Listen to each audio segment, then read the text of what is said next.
మౌనిక సున్కర గారిని వేదికపైకి రావాల్సిందిగా కోరుతున్నాను. మీ అందరికీ కూడా వీరు సుపరిచితమే. అంటే బేసిక్గా మనం హిందూయిజం అనగానే, హిందుత్వం అనగానే వింటూ ఉంటాం, ఏంది మనల్ని ఎక్కడ తక్కువ చేస్తారు, అరే కులాలు అని చెప్పేసి కొట్టుకొని వస్తూ ఉంటారు రాబాయ్ మీరు ఎప్పుడు అని చెప్పి. అయితే అది మనకంటే ఎక్కువ కూడా బయట ఎక్కువ మాట్లాడుతుంటాడు మరి ఆ కులాల గురించి. ఇప్పుడు నేనున్న నా పక్కన ఉన్న కులం ఏందో నాకు తెలియదు, నాకు తెలుసుకోవాలని ఆసక్తి కూడా నాకు ఉండదు. బట్ నన్ను ఎవరైతే చూస్తున్నాడో వానికి నా కులం కావాలి, నా పక్కన ఉన్న కులం కావాలి. వాళ్ళు ఎక్కువ ఆలోచిస్తుంటారు, దాన్ని మన నెత్తులలో నింపుతూ ఉంటారు. సో ఆల్రెడీ మీరు దానికి సంబంధించి ఒక అద్భుతమైనటువంటి వీడియో చాలా వైరల్ అయింది, కులం గురించి మాట్లాడింది. సో మరొకసారి ఈసారి స్టేజ్ పైన వర్ణం గురించి, అది కులం అనే మాట కూడా రానివ్వట్లేదు, సో మనకు అర్థం కావాలని కులం అని చెప్పాను.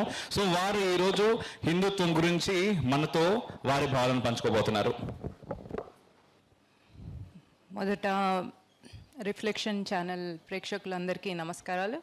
ఇక్కడికి వచ్చిన అతిథులందరికీ, నా హిందూ బంధువులందరికీ, కిరీటం లేని ఛత్రపతి శివాజీలకు, కిరీటం లేని ఝాన్సీ లక్ష్మీబాయిలందరికీ నా నమస్కారం. రిఫ్లెక్షన్ ఛానల్ నాకు ఇంత మంచి అవకాశం ఇచ్చినందుకు అమోఘ్ అండ్ టీమ్కి నా ధన్యవాదాలు. క్షాత్ర తేజం, క్షాత్రం క్షత్రియం అనేవి సహజంగా మనం చూస్తే సనాతన ధర్మంలో మనకు వర్ణ వ్యవస్థ ఉంది. కులం అంటే దాని గురించి అది ఎట్లా అయిపోయిందంటే, దాని గురించి ఎవరైనా మాట్లాడినా, దాని గురించి ఎవరైనా డిస్కస్ చేసినా అదొక ట్యాబూ లాగా అయిపోయిందనమాట. ఎందుకంటే ఒకటి తక్కువ ఒకటి ఎక్కువ అనే థాట్ తీసుకురావడం వల్ల కులం అనేది ఒక నెగటివ్ పర్స్పెక్టివ్ కిందకి వెళ్ళిపోయింది. ఇప్పుడు ఒక వివాహం జరుగుతుంది అనుకోండి, ఇంట్లో ఒక పెళ్ళి జరుగుతుంటే తండ్రి కాళ్ళు కడుగుతాడు, అన్న ఏం చేస్తాడు, బావకి కాళ్ళు కడిగి తీసుకొస్తాడు. మేనమామలు ఏం చేస్తారు, అమ్మాయిని మంటపంకి తీసుకొస్తారు. ఒక్కొక్కరు ఒక్కొక్క పని చేస్తున్నారు. ఒకరి పని గొప్పది, ఇంకొకరి పని తక్కువ అని అనడానికి ఉంటుందా? అందరు కలిసి చేస్తేనే ఎట్లయితే వివాహం సంపన్నమవుతుందో అట్లనే సనాతన ధర్మం అనేది నడవడానికి, ఒక సమాజం నడవడానికి ఒక్కొక్కరు ఒక్కొక్క పని చేసుకోవడం అనేది మాత్రమే పెట్టిండ్రు. సహజంగా అసలు మొదటి నుంచి గమనిస్తే సనాతన ధర్మంలో మనం పుట్టుకనే సప్త ఋషులు ప్రజాపతుల నుంచి వచ్చింది. వాళ్ళ పేర్లే మనకు గోత్రనామాలుగా ఉన్నాయి. అట్లాంటప్పుడు ఒక ఋషి ఎక్కువ ఒక ఋషి తక్కువ అనే థాట్ ఎంత నీచమైందో, ఒక కులం గొప్పది ఒక కులం తక్కువ అనడం కూడా అంతే నీచమైంది. కాబట్టి మనము ఒక కర్మయోగులుగా ఉండాలి అని చెప్పే సనాతన ధర్మంలో, అంటే ఏ పని చేసినా కూడా ఆ పనిలో మనం నిమగ్నమై పని చేసుకుంటూ వెళ్ళినప్పుడు దాని నుంచే మనము హయ్యెస్ట్ కాన్షియస్నెస్ని తీసుకుంటామని చెప్పినప్పుడు ఏ పని చేసినా కూడా చేసుకోవచ్చు. అయితే హిందుత్వానికి సనాతన ధర్మానికి ఎందుకు ప్రాబ్లం వచ్చింది, ఎక్కడ ప్రాబ్లం వచ్చింది అంటే, విదేశీయులు మన మీద దాడులు చేసినప్పుడు మన వ్యవస్థ మొత్తం చిన్నాభిన్నమైపోయింది. అది కుల వ్యవస్థ చిన్నాభిన్నమైపోయింది, వర్ణ వ్యవస్థ చిన్నాభిన్నమైపోయింది. అసలుగా అందరూ ఒకరితోనొకరు రిలేటెడ్గా ఉండేవాళ్ళు అనమాట. అంటే ఇప్పుడు ఒక పెళ్ళి చేసినప్పుడు, పెళ్ళి చేస్తే మొదటి పత్రిక చాకలి వాళ్ళకి ఇచ్చేవాళ్ళు, ఎందుకంటే వాళ్ళకు మొదటి పత్రిక ఇస్తే చల్లగా ఉంటారు ఆ దంపతులు అని. మరి అట్లాంటప్పుడు తక్కువ ఎందుకు అయిపోతుంది? ఇంకొక థింగ్ కూడా ఏముంటుందంటే, ఎప్పుడైతే ఇస్లాం దురాక్రాంతలు మన మీద దాడులు చేసి ఆడపిల్లల్ని, అమ్మాయిల్ని, వివాహితల్ని ఎత్తుకుపోవడం స్టార్ట్ చేసినప్పుడు సమాజంలో, అంటే ఆ ఊర్లో ఉన్న అన్ని వ్యవస్థల్లో ఉన్న వాళ్ళు, బలిష్టంగా ఉన్న వాళ్ళందరూ ఒక సమూహంగా మారి వాళ్ళు ఊరవతలుండి కాపాడిండ్రంట. వాళ్ళను మహాదిగలు అన్నారట. అదే మహాదిగలు వచ్చేసి మాదిగలు అయిపోయింది. అయితే వాళ్ళు ఊరవతలో ఉండడం వల్ల, అంటే అట్లనే ఉండి ఊరికి కాపలా చేయడం వల్ల దూరం ఉండడం అనేది మనకు అలవాటు అయిపోయిన తర్వాత కొన్ని పనులు చేసేవాళ్ళం, చర్మకారులు కానీ, పారిశుద్ధ్య కార్మికులు కానీ, ఇట్లా వీళ్ళు బయట దూరంగా ఉన్నప్పుడు వాళ్ళను మనం గుళ్ళోకి రానియలేదు అని మన మీద ఒక అపవాదు తీసుకొస్తే, మరి దేవుణ్ణే తీసుకెళ్ళి విగ్రహాలను తీసుకెళ్ళి అక్కడ వీధులలో వాళ్ళ దగ్గరికి తీసుకెళ్ళినామా లేదా? దాన్ని ఏమంటాం మనం? ఉత్సవానికి తీసుకెళ్ళినాం అంటే వాళ్ళు దేవుడి దగ్గర రాకపోతే దేవుడినే వాళ్ళ దాకా తీసుకెళ్ళినాం. సో ఇవన్నీ ఏంటిదంటే మన మీద వేసిన అబాండాలు, అంటే ఈ సంస్కృతిని నాశనం చేయాలని చూడడానికి చేసిన ఆ స్ట్రాటజీలలో అవి ఒకటి తప్ప మన దగ్గర తక్కువ ఎక్కువ అనేది లేదు. ఒకటి. రెండు, ఈ జన్మలో నువ్వు ఒక వర్ణంలో పుట్టినావంటే నువ్వు చేసుకున్న పని బట్టి నెక్స్ట్ ఇంకొక వర్ణంలో పుడతావు. పుట్టుక ఆధారంగా ఎప్పుడు ఉండేది కాదు. అందుకనే కృష్ణుడు ఏం చెప్పిండంటే చతుర్వర్ణం గుణ కర్మ విభాగస్య, నీకు ఎలాంటి గుణం ఉంది అనే దాన్ని బట్టి, నువ్వు ఏం పని చేస్తున్నావు అనే దాన్ని బట్టి అది డిసైడ్ అవుతుంది. చిన్న ఎగ్జాంపుల్ చెప్తా. నేను ఇంట్లో ఒక మహిళగా, ఒక గృహిణిగా నేను ఇంట్లో ఇల్లు ఊడ్చుకోవడం అనుకున్నా అంటే అప్పుడు నేను శూద్ర చేస్తున్నట్టు. అంటే ఏంటిదంటే నేను శుభ్రతకు ప్రాముఖ్యత ఇచ్చుకుంటూ ఇల్లుని సాఫ్ సఫాయి చేసుకుంటున్నా అన్నట్టు. నేను ఇంటికి ఏది అవసరం లేదు అంటే దేనివల్ల ప్రాఫిట్, దేనివల్ల నష్టం, లాభం క్యాల్కులేట్ చేస్తున్నా అంటే అప్పుడు నేను వైశ్యగా ఉన్నట్టు. మొన్న ఒక వీడియో వైరల్ అయింది. ఒక తల్లి పిల్లాడిని ఆటో ఎక్కియడానికి స్కూల్ యూనిఫామ్ వేసుకొని వస్తుంటే అప్పుడు నాగుపాము ఉంటుంది అక్కడ. అయితే పడగ విప్పిన నాగుపాము ఉండగానే ఆ తల్లి బిడ్డను వెంటనే ఇట్లా పట్టుకొని లాగి పక్కకు తీసుకెళ్తుంది. అంటే ఆ ఫ్రాక్షన్ ఆఫ్ సెకండ్లా తల్లికి ఆ బిడ్డను కాపాడాలి అనే ప్రజ్ఞ వచ్చింది. అంటే ఆ క్షణంలో ఆ తల్లి క్షత్రియురాలయ్యిందనమాట. అంటే తనని తాను కాపాడుకుంటూ బిడ్డను కూడా కాపాడుకున్నది. ఆ టైంలో ఏం చేస్తారు, ఏ వ్యక్తి అయినా కూడా క్షాత్ర ధర్మంలోకి వెళ్తారు. మనకు జ్ఞానం ఇవ్వడం, ఏది మంచి ఏది చెడు, దేనివల్ల నువ్వు నీ జీవితంలో నీ ప్రజ్ఞా మట్టంలో హై లెవెల్కి వెళ్తావు అని నీకు చెప్పినప్పుడు, నువ్వే జ్ఞానం ఇచ్చినప్పుడు నువ్వే బ్రాహ్మణ అయిపోతావు. బ్రాహ్మణ అనగానే బ్రాహ్మణ కులం అని తప్పు పట్టుకుంటారు చాలామంది. నేను ప్రీవియస్ టైం చేసిన వీడియోలో కూడా అందరు అట్లే అనుకున్నారు. నేను శూద్ర బ్రాహ్మణ చెప్పగానే ఒక కులం వాళ్ళు నొచ్చుకున్నారు, ఇంకో కులం వాళ్ళు హైగా ఫీల్ అయినరు. రెండు తప్పు. ప్రతి వర్ణం మన లోపల ఉంటుంది. ఏ మూమెంట్లో ఏ కాన్షియస్నెస్తోని మనం యాక్ట్ చేస్తున్నాము అనే దాన్ని బట్టి నువ్వు ఆ వర్ణంలోకి వెళ్తావు. అల్టిమేట్లీ మనందరం సప్త ఋషులు ప్రజాపతుల వారసులం కాబట్టి మన గోత్రనామాలు కూడా వాళ్ళ పేర్లే ఉంటాయి. కాబట్టి ఈ కులం ఆ కులం అనేది బ్రిటిష్ తీసుకొచ్చిన దాన్ని మనం ఇంకా మోయడము అనేది మన దౌర్భాగ్య స్థితి. కానీ సోషల్ మీడియా వచ్చినాక అందరికీ అవేర్నెస్ వచ్చి ఇప్పుడు అందరు బెటర్గా ఆలోచిస్తున్నారు. ఒకరినొకరు హిందూ బంధువుగా చూసుకోవడం అనేది మొదలుపెట్టారు. కాబట్టి మనము ఈ కులాల నుంచి వర్ణాల నుంచి అతీతంగా బయటకు వచ్చి మనల్ని మనం హిందువులుగా గుర్తించుకోవాలి. హిందువులుగా గుర్తించినప్పుడు మీకు మళ్ళీ 4 వర్ణాలలో మీరు హిందువుగా ఉండొచ్చు.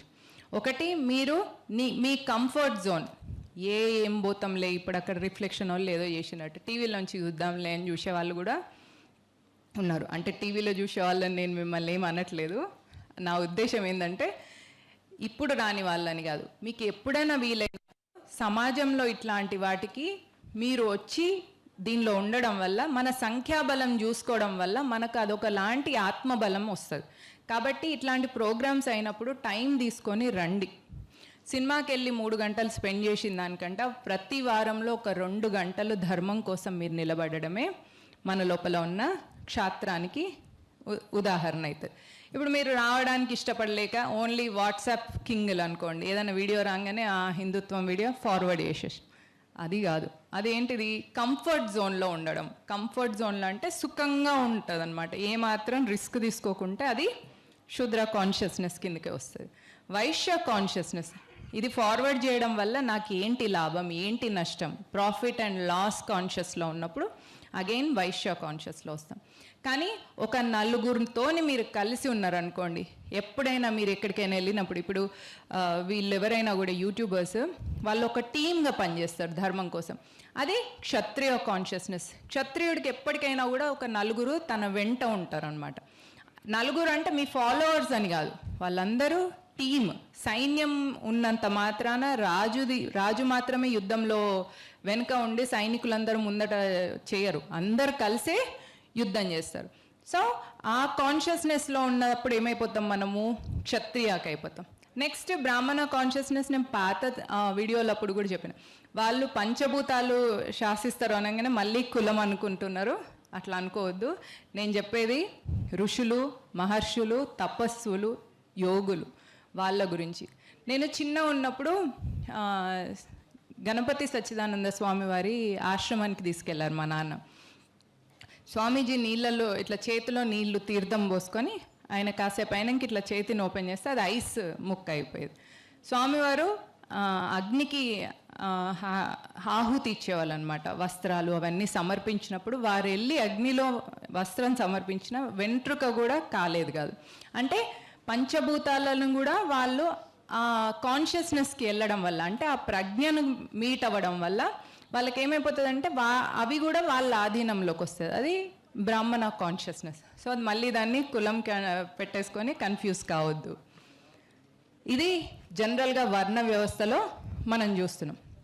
అయితే ఇక్కడ ఇప్పుడు ఈ టైంలో ఈ 10 సంవత్సరాల నుంచి వెళ్ళి ఎందుకు ధర్మం స్ట్రాంగ్గా అవుతుంది, యువకులు ఎందుకు ధర్మం పట్ల వస్తున్నారు అంటే ఒక చిన్న కథ చెప్తాం. ఒక అడవిలోనంట ఒక సింహానికి కొన్ని పిల్లలు ఉన్నాయంట. ఒకసారి తుఫాన్ రాగానే ఒక సింహం పిల్ల తప్పిపోయి జింకల గ్రూప్లో పడిపోయిందట. అయితే ఆ జింకల గ్రూప్లో పడిపోయిన సింహం పిల్ల జింక లెక్కనే పెరిగిందట. అంటే గడ్డి తినడం, అట్లనే సాత్వికంగా ఉండడం పెరిగిన తర్వాత మిగతా సింహం పిల్లలు దీన్ని ఎప్పుడో చూసి, అరే ఇది సింహం కదా జింకలతో ఉందేందబ్బా అని పోయి దాని దగ్గరికి పోయి, నువ్వు సింహంవి జింకవి కాదు, నువ్వు ఇటు రా అంటే అది నమ్మతలేదట. నేను రాను, నేను చిన్నప్పటి నుంచి ఇళ్ళతోనే ఉన్నా, ఇక్కడనే పెరిగినా, నేను ఇట్టే ఉంటా అన్నదట. అంటే అప్పుడు మళ్ళా దానికి నీళ్ళకి తీసుకుపోయి దాన్ని చూపించి, ఇగో మేము సింహం, నువ్వు కూడా సింహం, నువ్వు జింకలతో నుండి నువ్వు జింక అనుకుంటున్నావు కానీ నువ్వు జింక కాదు అని చెప్పినాక అప్పుడు ఆ సింహం రియలైజ్ అయ్యి వేటాడడం మొదలుపెట్టిన తర్వాత అప్పుడు ఆ సింహంలో నిజమైన సింహం క్వాలిటీస్ వచ్చినాయట. ఒకసారి వేటాడంగానే ఆ సింహంకి తెలిసిపోయింది, అరే నేను సింహం ఇన్ని రోజులు జింక లెక్కున్నా అని. అట్లనే హిందువులందరూ కూడా వాళ్ళ లోపల ఉన్న ఛత్రపతి శివాజీ అంశాన్ని, వాళ్ళ లోపల ఉన్న మహారాణా ప్రతాప్ అంశాన్ని విదేశీ మతాల దాడుల వల్ల అవి తగ్గిపోయినాయి అన్నమాట. అవి మరుగున పడిపోయినాయి. వాటిని పెద్ద తట్టి లేపడానికి పెద్ద ఏమో చేయక్కర్లేదు. ఒకసారి మీ లోపల ఉన్న క్షాత్ర తేజాన్ని మేల్కొల్పితే అదంతకదే మేల్కుంటుంది. అబ్దుల్లా చచ్చిపోతే 72 కన్యల దగ్గరకు పోయి అటే ఉండిపోయేటోడు. వాడికే అంత దమ్ముంటే మళ్ళీ ఇదే దేశంలో మళ్ళీ ఇదే హిందూగా మళ్ళీ జన్మెత్తుకునే అనే నమ్మకంతో ఉన్న మనము ఇంకెంత ధైర్యంగా ఉండాలి. కానీ మనం భయపడుతున్నాం. ఎందుకు అంటే తప్పిపోయిన సింహం పిల్లలాగా మనల్ని మనము జింకలు అనుకుంటున్నాం. కాబట్టి మనం జింకలమా? అమ్మో జింకలు అని చెప్తుంది, సింహం అని చెప్తుంది, అక్క ఇప్పుడేమైనా యుద్ధాలకు పంపిస్తుంది, కమ్యూనల్ టెన్షన్లకు మనం రమ్మంటదేమో అనుకునేవారు. ఈ టైంలో ఈ కాలంలో యుద్ధాలన్నీ సోషల్ మీడియా వేదికగా జరుగుతాయి. మీరు చేయాల్సింది ఏంటిది అంటే కనీసం ఒక వారంలో 2 గంటలు ఇట్లాంటి హిందూ సంఘాలతోని మన ధర్మాన్ని నేర్పించే వాళ్ళతోని కలిసి ఉండడం వల్ల మీ ప్రజ్ఞ క్షాత్రంలోకి వెళ్తుంది. మీరు ఇప్పుడు ఏం ఆలోచిస్తారు, నేను ఇక్కడికి రావాలన్నా వద్దా, అక్కడికి పోతే ఎంత కష్టం, ఎంత నష్టం, ఎంత లాభం, ఈ ప్రజ్ఞలో ఉన్నారు. అంటే వైశ్య కాన్షియస్నెస్లో ఉన్నారు. వాటిని పక్కన పెట్టి మీరు ఒక టీమ్గా ఫామ్ అయ్యి వచ్చిందనుకో ఇట్లాంటి అన్ని ప్రోగ్రామ్స్కి, అప్పుడు మీరు ఆటోమేటిక్గా క్షత్రియ కాన్షియస్లోకి వెళ్ళిపోతారు. ఆ క్షత్రియ కాన్షియస్లోకి వెళ్ళిన తర్వాత మీకు న్యాచురల్గా తెలిసిపోతుంది ఏం చేయాలి, ఏం చేయొద్దు అనేది. మీకు ఒక టీం ఉండడం వల్ల మీకు ఒక గైడెన్స్ కూడా వస్తుంది. ఒక గొడవ అయిందనుకోండి, ఎవరితోనైనా గొడవ ఏదన్నా అయినప్పుడు మీరు ఒంటరిగా ఉంటే ఎట్లుంటుంది, నలుగురు మీకు వెంట వస్తే ఎట్లుంటుంది. ఆ నలుగురు మీ వెంట రావాలి అంటే మీరు నలుగురు ఉండే దగ్గరికి వెళ్ళాలి. మనం పెళ్ళికి పిలిచినప్పుడే ఎవరైనా పెళ్ళికి పోకపోతే మళ్ళీ వాళ్ళు మన పెళ్ళికి వస్తారో రారో మన ఇంట్లో పెళ్ళికి అని పోతాం మనం, అవునా? చావుకు కూడా పోయినప్పుడు ఎందుకు పోతాం, అరే రేపు మళ్ళీ నేను చచ్చిపోయినప్పుడు ఎవరు రాకపోతే గలీజ్ ఉంటుంది కదా, అందుకనే ఎవరైనా చావు ఉంటే కూడా మనం పోతాం. మరి అట్లాంటప్పుడు ఒక హిందూ కష్టం వచ్చినప్పుడు మీరు వెళ్ళకపోతే మళ్ళీ రేపు మీకు ఏదైనా కష్టం వచ్చినప్పుడు హిందూ రావాలన్నా వద్దా? రావాలంటే మీరు హిందూ సంఘాలతోని కలిసి ఉండాలి. విశ్వ హిందూ పరిషత్తో ఉండండి, హిందూ వాహినితో ఉండండి, బజరంగ్ దళ్తో ఉండండి. ఇట్లాంటి హిందూ సంఘాలు పెట్టిన ఇట్లాంటి కాన్క్లేవ్స్లలో ఉన్న అటెండ్ అవ్వండి. హిందువులకి కొన్ని కన్ఫ్యూజన్స్ ఉంటాయి అన్నమాట. ఇప్పుడు అక్కడ ధర్మరాజు వస్త్రహరణం జరుగుతుంటే ధర్మరాజు డిస్కస్ చేస్తున్నాడు అనమాట, వస్త్రహరణం చేయొచ్చా చేయకూడదా. దుర్యోధనుడు ఏమంటున్నాడు, నేను బరాబరి చేస్తా, ఎందుకంటే మీరు మాకు బానిసలు అయిపోయినరు అంటున్నాడు. అప్పుడు ధర్మరాజు డిస్కషన్ చేస్తున్నాడు, చేయొచ్చా చేయొద్దా, చేయకూడదు, నువ్వు మేము బానిసలమే కానీ చేయకూడదు. ఈ డిస్కషన్ నడుస్తుంటే అప్పుడు మీకు ఎవ్వరికి తెలియలేదు అని చెప్పేసి ద్రౌపది గివప్ చేసిన తర్వాత అప్పుడు శ్రీకృష్ణుడు వస్త్రం అందించిండు. అవునా కదా? ఇదైతే అందరికి తెలుసు కదా. మరి ధర్మరాజుకి ఎక్కువ జ్ఞానం ఉందా కృష్ణుడి కంటే? కృష్ణుడు ఎందుకు కాపాడిండు, ధర్మరాజు ఎందుకు కాపాడలేకపోయిండు? ఎందుకంటే దాన్ని జాడ్యం అంటారు, కన్ఫ్యూజన్ అంటారు. మళ్ళీ సరే, ఇంత కన్ఫ్యూజన్ అయ్యే బదులు అక్కడనే యుద్ధం చేసేది ఉంటే 12 సంవత్సరాల అరణ్యవాసం తప్పిపోయేది, 1 సంవత్సరం అజ్ఞాతవాసం తప్పిపోయేది, లాస్ట్కి యుద్ధం చేయాల్సిన పరిస్థితి వచ్చింది. అదేదో ముందే చేస్తే అయిపోయేది కదా. 1, 2 సరే, ఇంత చేసిన తర్వాత లాస్ట్కి యుద్ధానికి రెడీ అయ్యి వాళ్ళు 5 ఊర్లు కూడా ఇస్తలేరు అని చెప్పిన తర్వాత మళ్ళీ కన్ఫ్యూజన్ అనమాట. ఎవరికి? అర్జునుడికి. వీళ్ళని ఇప్పుడు చంపేసి ఆ రాజ్యం నేను తీసుకోవాలా అంటే, ధర్మానికి సంబంధించినది వచ్చే వరకు హిందువులలో సహజంగా డిఎన్ఏలో ఉన్న ప్రాబ్లం ఏంటంటే ధైర్యం చేయలేకపోవడం. ఎప్పుడైనా మనం ఒకటి లోవర్ ధర్మ, హయ్యర్ ధర్మ అని ఉంటుంది. లోవర్ ధర్మాస్ అంటే మీరు ఒక భర్తగా, ఒక భార్యగా, ఒక తండ్రిగా, ఒక కొడుకుగా మీకు కొన్ని బాధ్యతలు ఉంటాయి. వాటిని లోవర్ ధర్మాస్ అంటే, బాధ్యతలను ధర్మబద్ధంగా నడిపిస్తాం కాబట్టి వాటిని ధర్మాస్ అంటారు, వాటిని లోవర్ ధర్మాస్ అంటారు. హయ్యర్ ధర్మ అంటే సమాజం పట్ల, దేశం పట్ల, ధర్మం పట్ల, అంటే ఒక పెద్ద సమూహం పట్ల మీకున్న బాధ్యతని హయ్యర్ ధర్మ అంటారు. ఆ హయ్యర్ ధర్మాకి మీరు వెళ్ళి చేసినప్పుడు మీకు అక్కడ ప్రతిఫలంగా ఏం రాదు. కానీ లోవర్ ధర్మాస్లో మీరు చేస్తున్నప్పుడు ఇన్సెక్యూరిటీ, ఇప్పుడు నేను ఇంట్లో పని చేయకుండా వచ్చేసిన అనుకో, మా వారికి కోపం వస్తుంది. కోపం వస్తే ఇద్దరికి డిస్టర్బెన్స్ అవుతుంది. పిల్లల్ని చూసుకోలేదనుకో, నలుగురికి తెలుస్తుంది, ఇంట్లో అత్తకు కానీ వీళ్ళందరికీ తెలుస్తుంది. కాబట్టి అక్కడ ఒక భయంతోని, ఇన్సెక్యూరిటీతోని, కంఫర్ట్ జోన్తోని ఆ ధర్మాలను కాపాడుకుంటాం, లోవర్ ధర్మాస్ని. హయ్యర్ ధర్మానికి మనం వెళ్ళినప్పుడు ఏమైపోతుంది అంటే, అక్కడ ఎలాంటి మనకు రాదు, లాభం ఉండదు, ప్లస్ మనకేం కూడా ఒక 10 మంది వచ్చి అప్రిషియేట్ చేసేది ఉండదు, ఏది ఉండదు. కానీ ఏమవుతుంది, ఆత్మానందం అనేది వస్తుంది. ఆత్మానందం వచ్చినప్పుడు సహజంగా మీ లోపల ఆనందమైన స్థితి వచ్చినప్పుడు, మీ ప్రజ్ఞ ఇంప్రూవ్ అయినప్పుడు మీ లోపల ఒక తేజం వస్తుంది, ఒక తేజస్సు కనిపిస్తుంది మీ మొహంలో, అది వెలుగు వస్తుంది. ఆ వెలుగు మీరు జిమ్కి వెళ్తేనో బ్యూటీ పార్లర్కి వెళ్తేనో వచ్చేది కాదు, సహజంగా లోపల నుంచి వచ్చేది అనమాట. దాన్నే తేజం అంటారు. ఆ తేజమే క్షాత్ర తేజం. సో ఆ క్షాత్ర తేజంలో ఏముంటుంది అంటే, సమాజం మొత్తాన్ని తన బిడ్డలుగా తీసుకోగలిగే అంత కెపాసిటీ ఉంటుంది. ఇప్పుడు నేను నా పిల్లలు మాత్రమే నా పిల్లలు అని అనుకొని వాళ్ళనే చూసుకున్నా అనుకోండి, నేను ఒక మామూలు మహిళగా ఉండిపోతా, నా ప్రజ్ఞ కూడా అదే లెవెల్లో ఉంటుంది. కానీ నేను యావత్ హిందూ సమాజాన్ని, నా ధర్మాన్ని, నా ఈ దేశంలో ఉన్న ప్రతి ఒక్కరు నా బిడ్డలుగా నేను అనుకొని బయటకు వచ్చి పనిచేసినప్పుడు నా లోపల ఒక తేజస్సు వస్తుంది. ఆ తేజస్సే క్షాత్ర తేజం. ఆ తేజస్సు ఆడ మొగ అనే తేడా లేకుండా ఎవరికైనా వస్తుంది. ఎందుకంటే అది ఆత్మవృద్ధి జరుగుతుంది. ఆత్మవృద్ధి అంటే మీరు అంటుంటారు నేను నేను నేను అని, నా కాలు నా చెయ్యి అని అంటాం, కానీ నేను చెయ్యి నేను కాలు అనం. ఎందుకంటే సహజంగా హిందువులలో స్పిరిచువాలిటీ అని ఉంటుంది, అంటే ఆత్మజ్ఞానం అనేది ఉంటుంది. అందుకనే మన గీతలో శరీరం కాలిపోయేదని చెప్తారు, కానీ ఆత్మకి చావు లేదు, అది లేదు, అన్నీ చెప్తారు. సో దాన్ని ఇంప్రూవ్ చేసుకోవడమే మన ప్రజ్ఞ అనేది. ఈ సంవత్సరం ఎట్లా ఉన్నామో వచ్చే సంవత్సరానికి మన లోపల ఇంప్రూవ్మెంట్ ఉండాలి. ఎట్లయితే మనకు డబ్బుల్లో ఇంప్రూవ్మెంట్, శాలరీలో ఇంప్రూవ్మెంట్, లేదా మన లైఫ్ స్టాండర్డ్ లివింగ్ దానిలో ఇంప్రూవ్మెంట్ ఎట్లయితే ఉంటుందో, ప్రజ్ఞలో ఇంప్రూవ్మెంట్ కూడా ఉండాలి. ప్రజ్ఞలో ఇంప్రూవ్మెంట్ ఎట్లా వస్తుంది? ఈజీగా ప్రజ్ఞలో ఇంప్రూవ్మెంట్ రావడానికి సోర్స్ క్షాత్ర తేజం. మీ లోపల ఉన్న ఛత్రపతి శివాజీని మేల్కొల్పి నలుగురితో కలిసి ధర్మం కోసం పనిచేయండి. మీ లోపల సహజంగా ఉన్న ఝాన్సీ లక్ష్మీబాయిని మేల్కొల్పితే మీకు సహజంగా ఉన్న మీ లోపల ఉన్న ఆ క్షాత్ర తేజం అనేది మేల్కొంటుంది. ఇక్కడ యాక్చువల్లీ చాలా తక్కువ మంది మహిళలు వచ్చిండ్రు.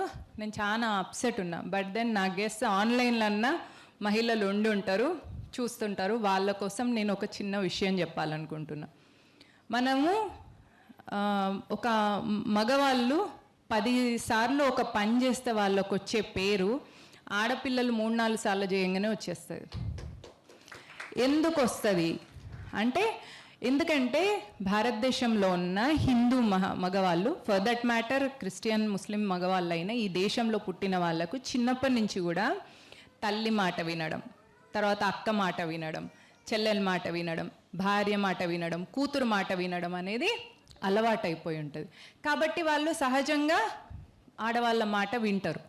కాబట్టి మన లోపల ఒక తల్లిని, ఒక చెల్లిని, ఒక కూతురు లాంటి అట్లా చూసే భావం భారతీయ మగవాళ్ళకు ఉండడం వల్ల మనం చెప్తే ఒక విషయం ఈజీగా వెళ్తుంది. మగవాళ్ళు 10 సార్లు చెప్పిన దానికంటే కూడా మనం చెప్తే ఈజీగా వెళ్తుంది అనమాట. నేను 2018లో తంతువులుగా ఉన్న వాళ్ళని కూడా తీసుకెళ్ళడం వల్ల, వాళ్ళని తీసుకెళ్తే వాళ్ళు వెళ్ళి వాళ్ళని ఒక 3-4 నెలలు ఉంచుకొని వదిలేసిన తర్వాత ఒకవేళ వాళ్ళకు ప్రెగ్నెన్సీ వస్తే ఆ బిడ్డకు లెజిటిమేట్ ఫాదర్ లేకుండా ఉండేది. ఇట్లాంటివన్నీ చేయడం వల్ల మనం వేరే ఒక సొల్యూషన్ కనుక్కోవడం వల్ల మన మీద ఆ సొల్యూషన్కి అబాండాలు వేయడం, ఇవన్నీ మన గుడిని, బడిని, ఒడిని, ఈ 2 ఎడారి మతాల వల్ల, ఈ 2 విదేశీ మతాల వల్ల చాలా కోల్పోవడమే కాకుండా ఇప్పుడు మన దేశంలో ఉన్న ముస్లింలు, క్రిస్టియన్లు కూడా ఒకప్పుడు హిందువులే, వాళ్ళు మతం మారిపోయి వాళ్ళే మనకు శత్రువులు అయిపోయినారు. అంటే మన వేలుతో మన కన్నునే పొడుచుకోవడం అనేది చేయించిండ్రు అనమాట. వాళ్ళు చేసి పోయినరు, మనం దాన్ని కంటిన్యూ చేస్తున్నాం. అంటే మనం వాళ్ళని ఓన్ చేసుకోవాలి. అంటే వాళ్ళు తిరిగి మన ధర్మంలోకి రావడానికి తగిన యాంబియన్స్ని మనం క్రియేట్ చేయాలి. ఆ యాంబియన్స్ని మనం క్రియేట్ చేయలేకపోయినాం కాబట్టి మనకి ప్రాబ్లం. కాశ్మీర్ ఫైల్స్ సినిమా అందరు చూసిండ్రు కదా.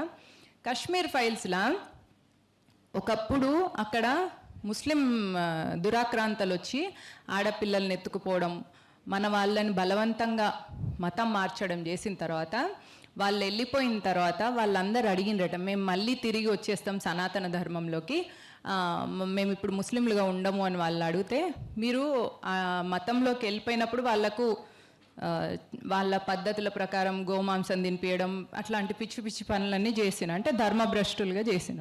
సో మేము ఇట్లా ధర్మభ్రష్టుగా అయిపోయినాం కాబట్టి మేము మళ్ళీ తిరిగి స్వధర్మంలోకి వస్తామని అడిగితే, కాశ్మీర్లో ఉన్న హిందువులు అన్నారట, మీరు ఒకసారి ధర్మభ్రష్టులు అయిపోయినారు, ఇంకా మిమ్మల్ని మేము మళ్ళీ తీసుకొని మీరు అట్లే ఉండండి అన్నారట.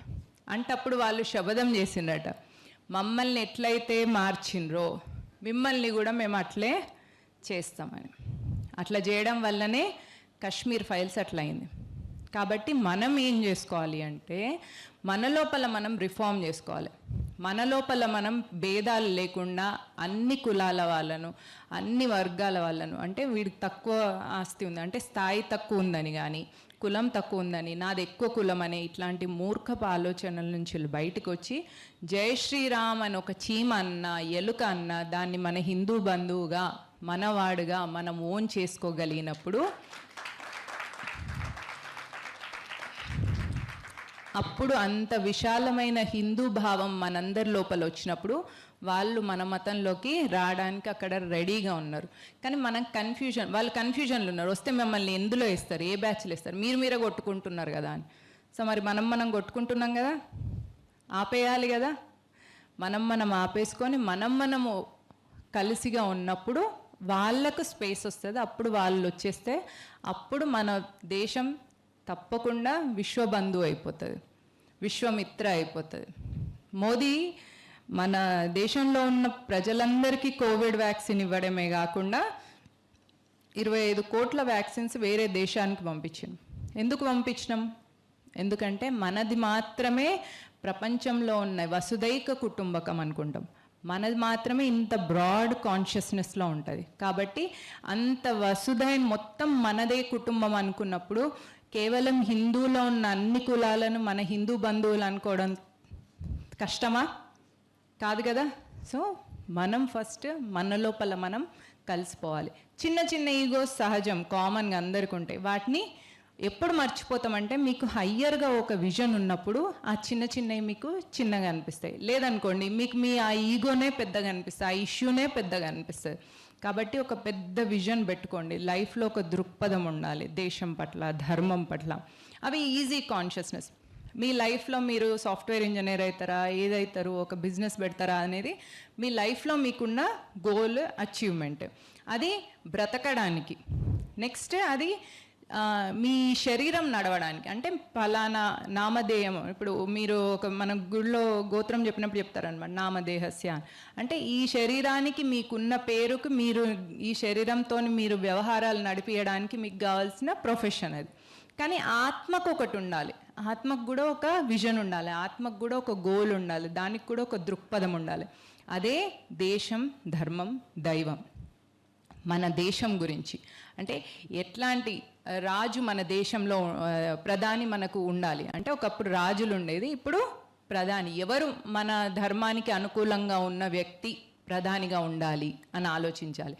ఎవరు మన ధర్మాన్ని అంటే మన సంస్కృతి సాంప్రదాయాలు, మన విలువల్ని కాపాడే వ్యక్తి మనకు ప్రధానిగా ఉండాలి.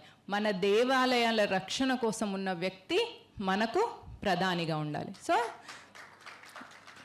మన దేశం పట్ల బాధ్యతగా ఉన్న వ్యక్తి, మన ధర్మం పట్ల నిరతితో ఉన్న వ్యక్తి, మన దేవాలయాలు కట్టించాలి, పునరుద్ధరించాలి అనే నిబద్ధత ఉన్న వ్యక్తిని మనం ప్రధానిగా తీసుకున్నప్పుడు అది కూడా మనము క్షాత్రతేజమే. మీరొక్కరెళ్ళేసి పువ్వు మీద, గుర్తు మీద ఓటేస్తే సరిపోదు. మీతో పాటు కనీసం 10 మందిని ఇన్స్పైర్ చేసుకొని మీరు వెళ్ళి పువ్వు గుర్తు మీద ఓటేస్తేనే అప్పుడు అది క్షాత్రతేజం అవుతుంది. మీరు వెళ్ళేసడం అంటే అది మళ్ళీ కంఫర్ట్ జోన్. కంఫర్ట్ జోన్ అంటే ఏ ప్రజ్ఞ? కంఫర్ట్ జోన్ ఏ ప్రజ్ఞ?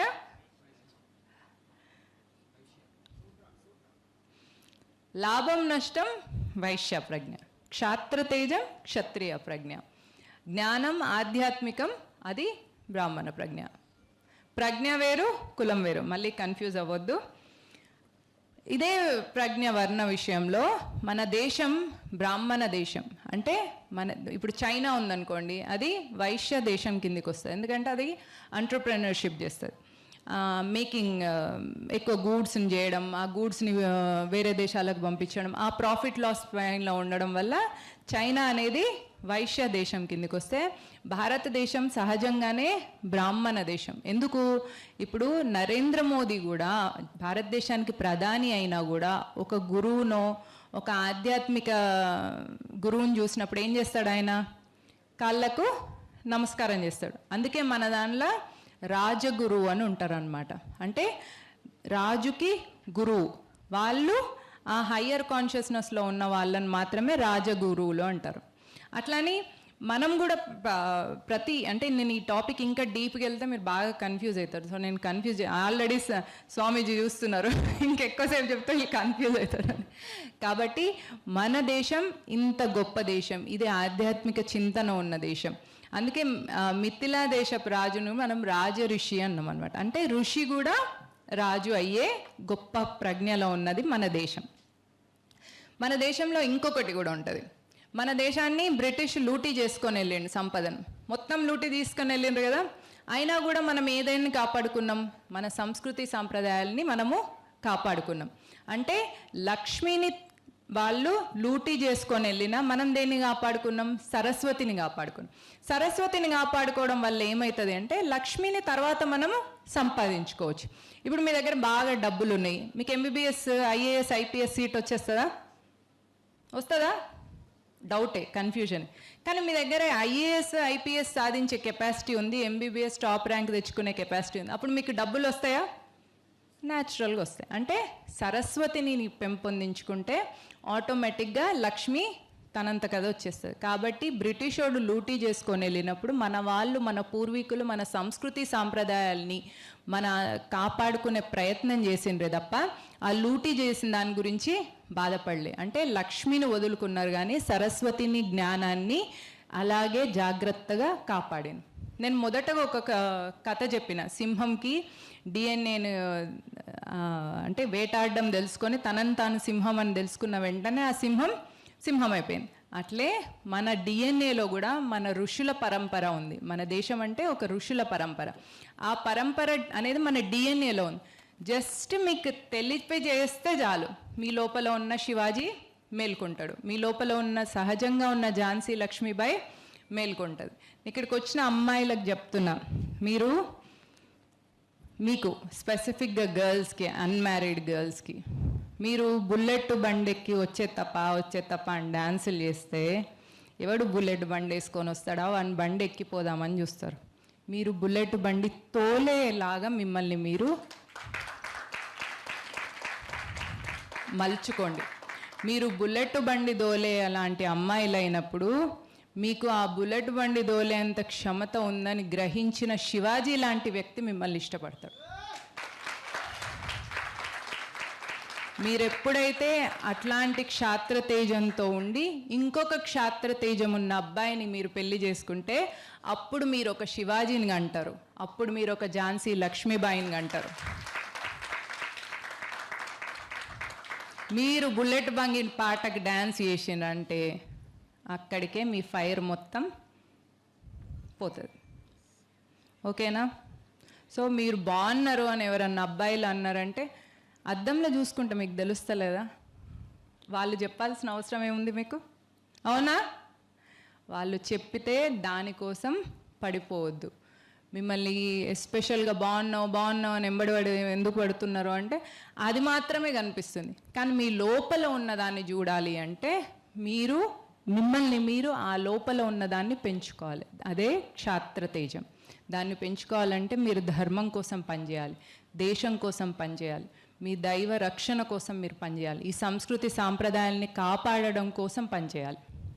ఇప్పుడు మగవాళ్ళు పెళ్ళయి ఉన్నారనుకోండి, వాళ్ళని చూస్తే హిందూ చెప్పరాదు, ముస్లిం చెప్పరాదు, క్రిస్టియన్ చెప్పరాదు. అవునా? అందరూ ఒకటేలా ఉంటారు. నార్మల్గా ఆడపిల్లని చూసిన అనుకోండి, ఎస్పెషల్గా ఒక పెళ్ళైన నల్ల పూసలు వేసుకోవడం, మెట్టెలు పెట్టుకోవడం, చీర కట్టుకోవడం, బొట్టు పెట్టుకోవడం, ఇవన్నీ ఏంటి? ఇవన్నిటిని సంస్కృతి సాంప్రదాయాలు అంటారు అన్నమాట. వీటిని కాపాడాల్సిన బాధ్యత మహిళల పైన ఉంటుంది. మగవాళ్ళు పిల్లల కోసం, భార్య కోసం, ఇంటి కోసం బ్రెడ్ ఎర్నింగ్ అంటారు కదా, దాని మీద వాళ్ళ టైం అంతా పోతుంది తప్ప వీటి మీద వాళ్ళకు టైం ఉండదు. కాబట్టి మనమే ధర్మం కోసం నిలబడాలి. ఎప్పుడైతే మనం మన ధర్మం కోసం నిలబడతామో ఈ దేశం అనేది సుభిక్షంగా ఉంటుంది. లాస్ట్ ఇంకా వచ్చేసినాం. సో లాస్ట్ వెళ్ళే ముందు రిఫ్లెక్షన్ ప్రేక్షకులకు, ఇక్కడికి వచ్చిన వాళ్ళందరికీ మీరు కూడా చెప్పాల్సింది ఏంటంటే, దేశం సుభిక్షంగా ఉండాలి అంటే, దేశం సంపన్నంగా ఉండాలి అంటే లక్ష్మీదేవి ఆశీస్సులు ఉండాలి కదా. ఏదైనా సంపన్నంగా ఉండాలన్నా, సుభిక్షంగా ఉండాలన్నా లక్ష్మీదేవి ఆశీస్సులు ఉండాలి. లక్ష్మీదేవి దేని మీద కూర్చుంటుంది? సో 13వ తారీఖు మీ అందరికీ నా ఆహ్వానం. మౌనికా సుంకర అనే నేను ఒక భారతీయ పౌరురాలిగా మీ అందరికీ ఆహ్వానం ఇస్తున్నాను. 13వ తారీఖు మీతో పాటు ఒక 10 మందిని తీసుకొని వచ్చి భారతదేశం సుభిక్షంగా ఉండాలని, సనాతన ధర్మం సుభిక్షంగా ఉండాలని, మన దేవాలయాలు సుభిక్షంగా ఉండాలన్నా, కమలం పువ్వు మీద ఉన్న లక్ష్మీదేవి ఆశీస్సులు మన దేశం మీద ఉండాలన్నా కమలం పువ్వు పైకే మీ మద్దతు తెలియండి. జై హింద్, జై Bharat. Thank you so much అండి. శత్రుమూకల చెర నుండి దేశ రక్షణ నీ ధ్యేయమైతే నీ అవసరం ఇక్కడుంది. Please do subscribe, like and share. దద్దరిల్లేలా పక్కనున్న గంట కూడా కొట్టుర్రి.